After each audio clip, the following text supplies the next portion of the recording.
13集，約瑟夫和羅曼，小鯊魚之母。那天早上，約瑟夫和羅曼心情特別高興。爸爸答應在早餐後給他們一個驚喜，他們迫不及待地想要看到他。爸爸，我們該怎麼辦？羅曼一邊吃完麥片一邊問道。今天我們要學舞蹈。爸爸帶着神秘的微笑宣布道。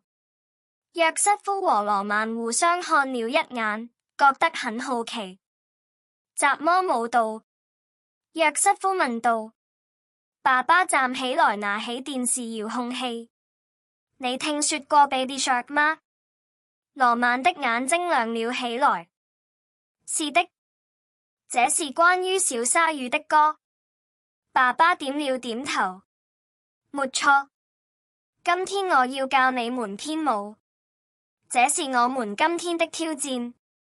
羅曼興奮地從椅子上跳了起來。然而，約瑟夫並不確定他是否想跳舞，但那是給嬰兒用的，對吧？正在收拾碗碟的媽媽走了過來，把手放在他的肩膀上。不可能。這是一種有趣的舞蹈，能讓每個人都動起來，而且這對我們來說會是一段美好的回憶。爸爸開始播放視頻，歡快的音樂充滿了客廳。第一聲音符響起，羅曼尼開始自發地跳舞。約瑟夫有些尷尬，一動不動。爸爸開始模仿鯊魚的動作，先模仿小鯊魚。然後是鯊魚爸爸，最後是鯊魚爺爺。當羅曼看到爸爸熱情地做着這些手勢時，他大笑起來。來吧，約瑟夫，來吧，媽媽鼓勵他。我們一起努力吧。約瑟夫最終讓步並加入了他們。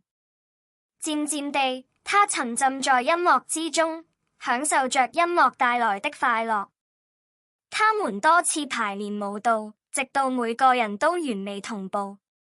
跳了半個小時後，他們停下來喝水。羅曼娜的臉色紅得像西紅柿，呼吸沉重。太搞笑了，我們可以重新開始嗎？爸爸點了點頭。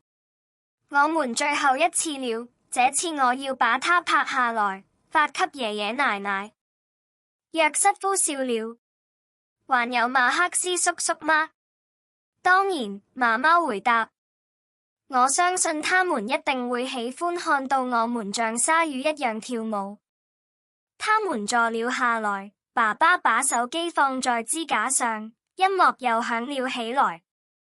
這一次，他們使出了渾身解數，羅曼拿像一條狩獵的鯊魚一樣揮舞着手臂。約瑟夫用誇張的動作扮演一條強悍的鯊魚，爸爸則用緩慢、滑稽的手勢扮演鯊魚爺爺。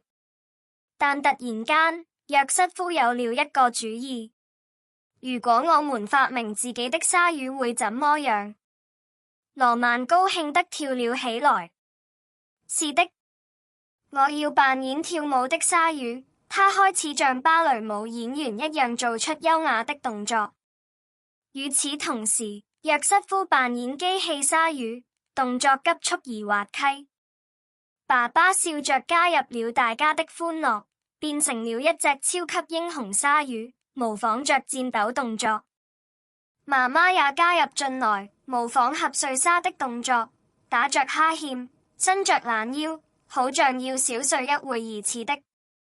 當音樂停止時，他們都筋疲力盡地倒在沙發上，大笑起來。我們值得這份零食。媽媽一邊說着，一邊端着一盤餅乾和果汁過來。趁着孩子們吃東西的時候，爸爸給他們看了剛剛拍攝的視頻。羅曼和約瑟夫因他們笨拙但又十分滑稽的動作而大笑起來。我們真的是 Baby Shark 的專業人士，約瑟夫自豪地叫道。媽媽笑了。現在我們擁有了美好的家庭回憶。爸爸把視頻發給了爺爺、奶奶和馬克思叔叔。幾分鐘後，他們的手機震動了，出現了一條來自馬克思叔叔的消息：你太強了，下次我要和你跳舞。約瑟夫和羅曼互相看了一眼，都很興奮。但在我們再次開始演奏音樂之前，爸爸提出了一個想法：如果我們編一首自己的鯊語歌曲怎麼樣？你可以編寫歌詞，我來彈吉他。孩子們高興得跳了起來。是的，他們齊聲喊道。約瑟夫開始上一些有趣的詞語，雜技鯊魚，它會旋轉。羅曼補充道，糕點鯊魚，它會做煎餅。爸爸開始用吉他彈奏一段朗朗上口的節奏，全家人開始瘋狂地即興演奏音樂，笑聲在屋子裏回盪，把一個平凡的早晨變成了一段難忘的回憶。